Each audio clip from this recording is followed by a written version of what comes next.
Robert Roberson, who's on death row in Texas and trying to get a stay of execution, had a hearing today. He's accused of killing his daughter in 2022 by a shaken baby syndrome. The judge decided to renew new arguments before determining whether another hearing is needed.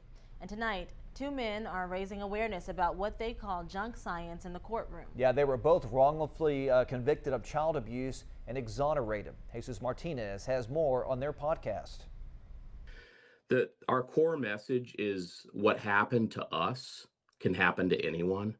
Josh Burns and Andrew Rourke know what it's like to have their lives turned upside down by a criminal charge, one they say should have never been filed. Both men were accused of shaken baby syndrome in separate cases, years apart. Burns' case was in Michigan in 2015. Rourke's dates back to 1997 in Dallas County. Both men were exonerated in November of 2024, just 3 days apart. And kind of incredible. Now living about an hour away from each other in the Dallas area, the two have teamed up to launch a podcast called Unshaken Truth, aimed at sharing what they describe as flawed science being used in courtrooms across the country.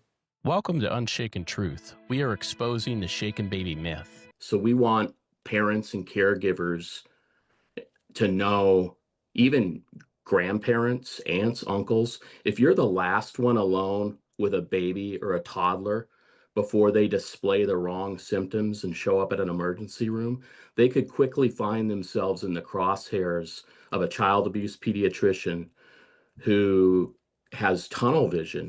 At the center of the podcast is the case of Robert Roberson, the East Texas man who has sat on death row for over 2 decades, convicted of the same type of charge Burns and Rourke faced. We have a junk science bill here in Texas that helped provide relief for my brother Andrew Rourke here, yet Robert Roberson sits on death row.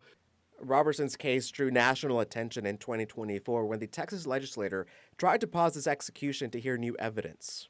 We don't want to execute innocent people. It's happened, unfortunately, but we should strive for that to never happen. They argue medical testimony is not supported by current peer-reviewed research and that questions remain about whether Texas's junk science law is being properly applied. It is worth noting, though, prosecutors and medical experts say shaken baby syndrome is still considered a valid medical diagnosis, most commonly seen in children under 2, but it could also occur in kids up to the age of 5. If you bring a child that you can't explain something happened to this child and you bring him to the doctor, you're about to be accused of something.